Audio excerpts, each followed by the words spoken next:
Estimados estudiantes, esperando se encuentren bien.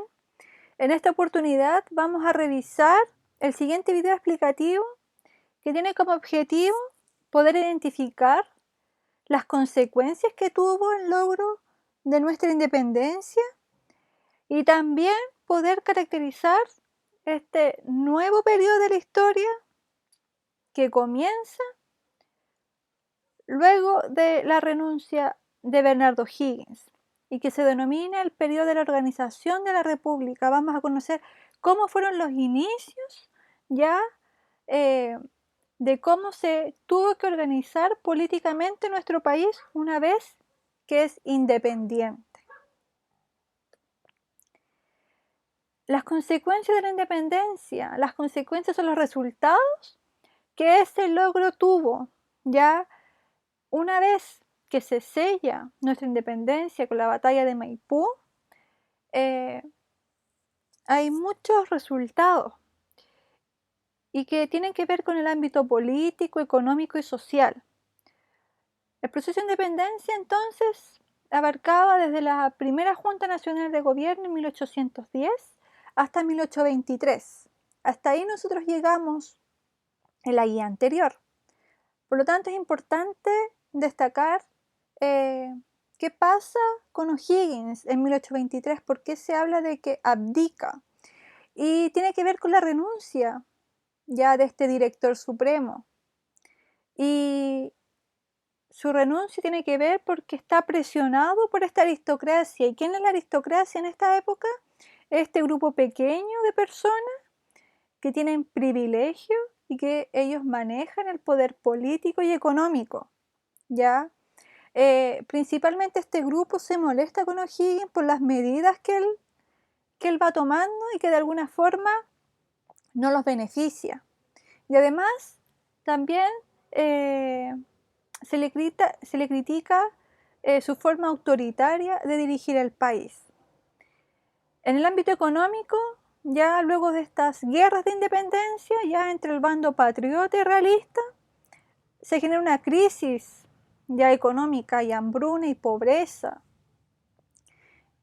Y también en el ámbito social, ya esta aristocracia se le va a conocer como la élite.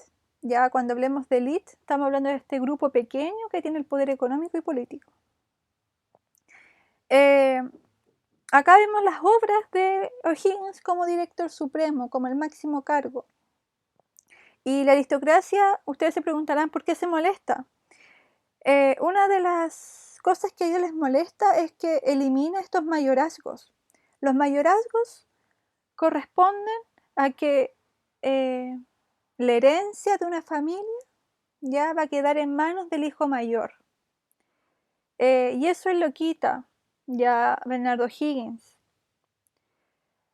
Y esa medida ya les molesta a esta aristocracia, por lo tanto va presionando ya el actuar de Bernardo Higgins hasta que él renuncia.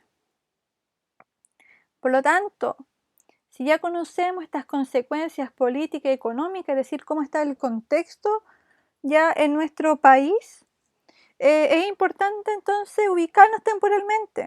Nosotros estamos ubicados ahora desde que renunció Higgins, 1823, hasta 1830. Y estamos en el periodo de la historia que se conoce como el periodo de la organización de la República. Y aquí hay un concepto clave que tiene que ver con la organización, es decir, una vez que nosotros nos desligamos de esta corona española y ahora somos independientes, es el minuto en que comienza a construirse ya esta república y que termina entonces este periodo con una batalla que se llama la batalla del Ircay. Entonces la pregunta es, ¿cómo fue organizarse de forma independiente? Imagínense tantos años ya siendo manejados por alguien externo y que llega el momento de gobernarnos a sí mismo, no fue una tarea fácil. Y acá yo lo plasmo como un antes y un después. El antes, ya gobernados por un rey que está en otro continente, a pasar ahora a que somos independientes y la pregunta es ¿cómo nos vamos a organizar políticamente? Es decir, los criollos en ese momento se preguntan que somos independientes, ¿cómo nos vamos a organizar? Y se tenía claro la forma de organización, que nos vamos a organizar como una república, porque recordemos que la Revolución Francesa, ya que derroca esta monarquía, instala una república como forma de organización, es decir, ya se sabía que como base se iba a tener una república, pero va a haber ciertas disputas en cuanto a cómo debe ser esta república.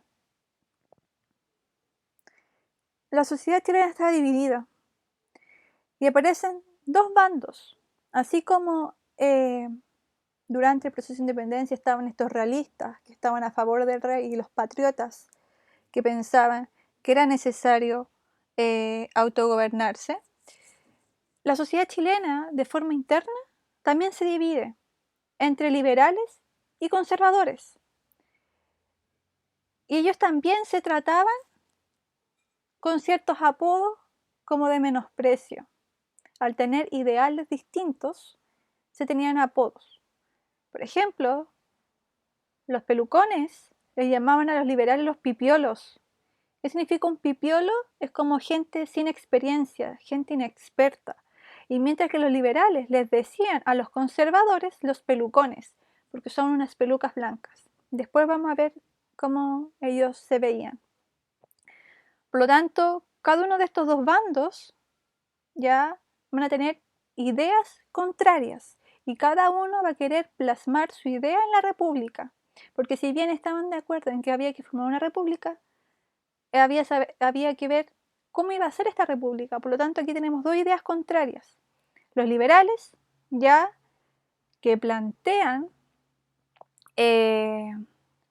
las libertades individuales y que proponen que debe haber una separación entre el Estado y la Iglesia, es decir, que la Iglesia no interviniera ya en las actividades de este Estado, mientras que los conservadores, ellos defendían, por ejemplo, la importancia de la religión católica y a su vez que el Estado y la Iglesia deberían estar juntos. Por lo tanto, se les denomina conservadores porque de alguna forma conservan un legado colonial, es decir, conservan ciertas ideas de esta época colonial. Si lo vemos graficado, tenemos esto. Acá están los conservadores. Ven que usan unas pelucas blancas y estos serían los liberales.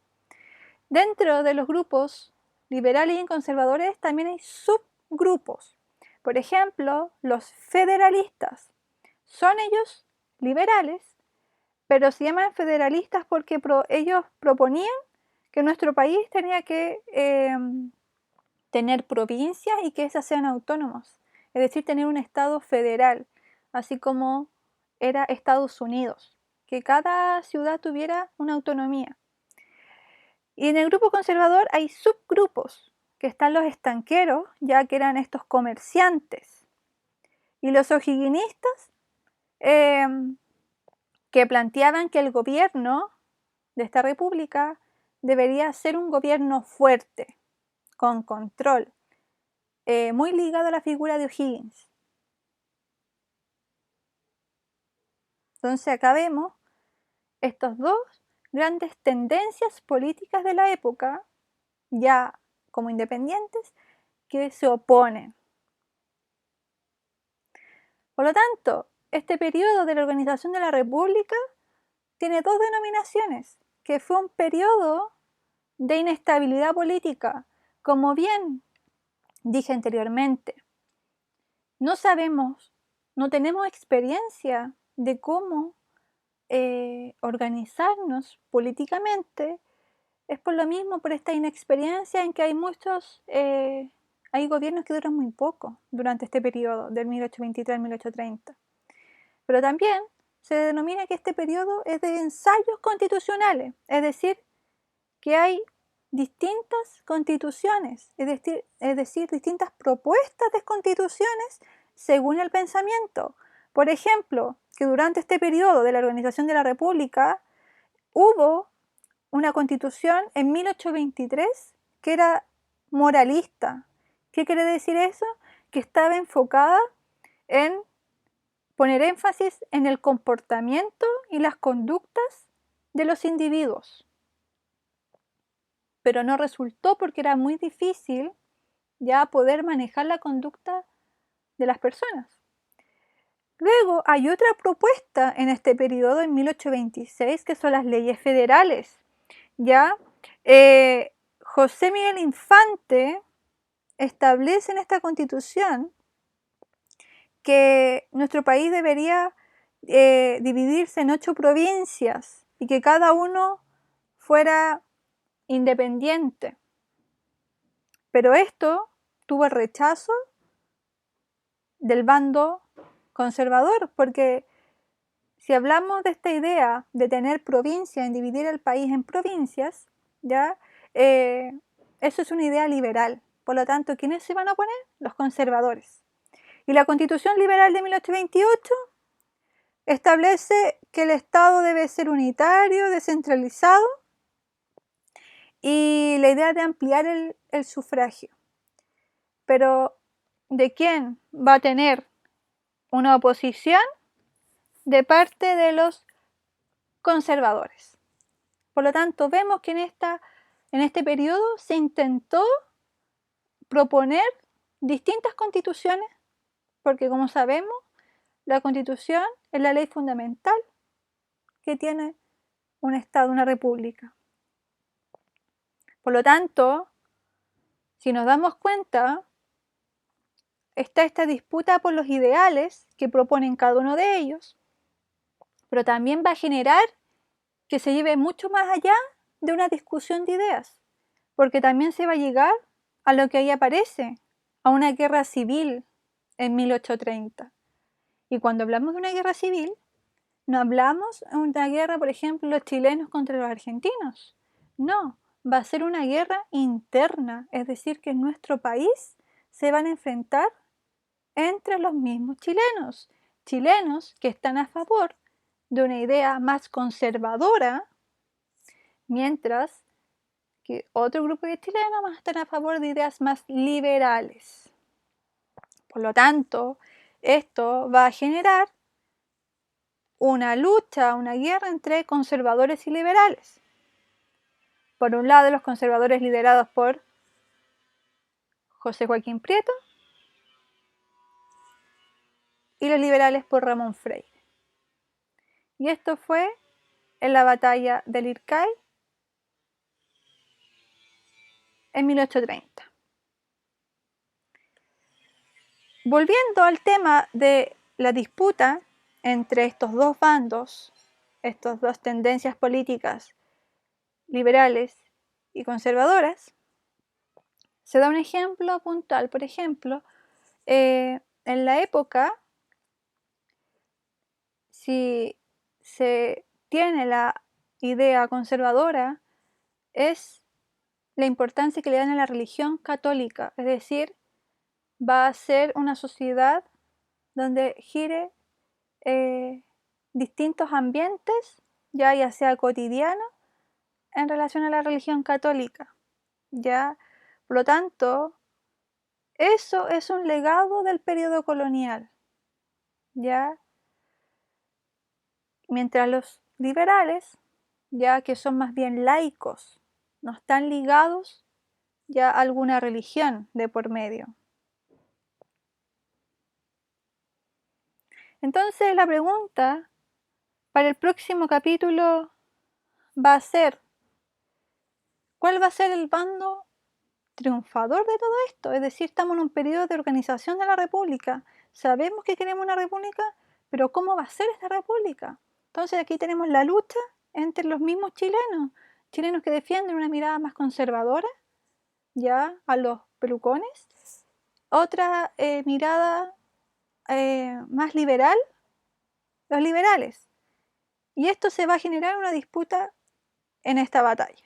Entonces, ¿cuál va a ser el bando triunfador? Va a ser lo que vamos a ver en el próximo capítulo. Ahora bien, respecto a la guía, una guía formativa donde se explican las consecuencias, y luego tenemos la actividad 1, que es la ubicación temporal, es decir, acá les presento una línea de tiempo y donde ustedes tienen que ubicar cada hito histórico en la línea de tiempo según la fecha correspondiente. Para eso van a tener que ayudarse de la guía número 7. Ya, entonces, por ejemplo, invasión de Napoleón a España, me tengo que ubicar acá cuándo fue, en este caso sería 1808. Y así voy ubicando cada hito según la fecha y ahí me va a quedar ordenadito en orden cronológico. Y también acá aparecen hitos que tienen que ver con la organización de la República. Luego tenemos el contexto y luego tenemos que ir a la actividad número 2, a la página 72 del texto escolar, donde vamos a ver esta representación y tenemos que ver cuáles van a ser las diferencias entre conservadores y liberales. Es decir, observo, leo y acá digo, los conservadores se caracterizan por tanto, los liberales se caracterizan por tanto. Y esto es un cuadro comparativo. Luego tenemos la importancia de que en este periodo hubo intentos de constituciones, ya, pero que no duraron porque siempre hay una disputa entre liberales y conservadores. Y luego tenemos la actividad 3, que es el trabajo con fuentes históricas. Las fuentes históricas nos permiten estudiar el pasado, ya, y encontramos fuentes históricas de distinto tipo, material, escrito, sonoro, y tenemos fuentes según su origen, primario o secundario. ¿Cómo yo sé diferenciarlas? Según la fecha del documento que yo estoy estudiando. En este caso, las fuentes primarias son aquellas que están escritas en la época que nosotros estamos estudiando, mientras que las fuentes secundarias son aquellas que son escritas posteriormente al periodo que uno estudia. Y acá se presenta un ejemplo.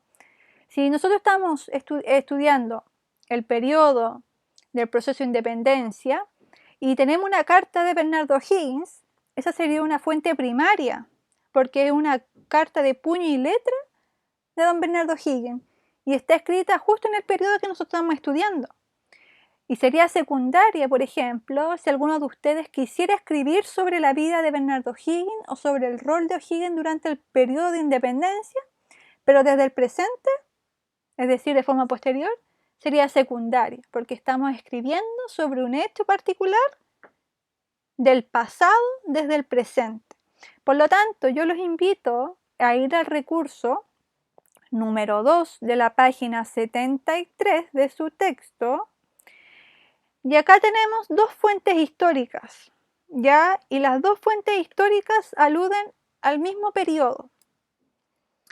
Recordando que nosotros estamos estudiando el 1823 al 1830, que es el periodo de la organización de la República, los inicios de cómo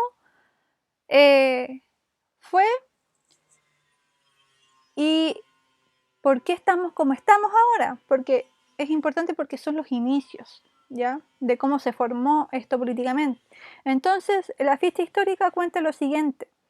Tienen que leer cada fuente y a cada hito sale el autor, sale el año, autor y año.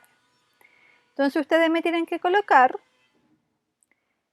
quién es el autor, el año, si es una fuente primaria, secundaria, de qué trata la fuente y a qué periodo se está refiriendo la fuente. Y si la postura del autor es positiva o negativa del periodo. Igual que la fuente número 2. Y luego hay una reflexión que a partir de la lectura de la guía y el trabajo con las fuentes históricas, ustedes pueden responder a esta pregunta. ¿Por qué crees que la organización de la República puede haber significado un gran desafío para la sociedad chilena? Fundamenta. Acá cada uno plantea la opinión, pero siempre fundamentándola. Ya entendiendo que este periodo de organización de la República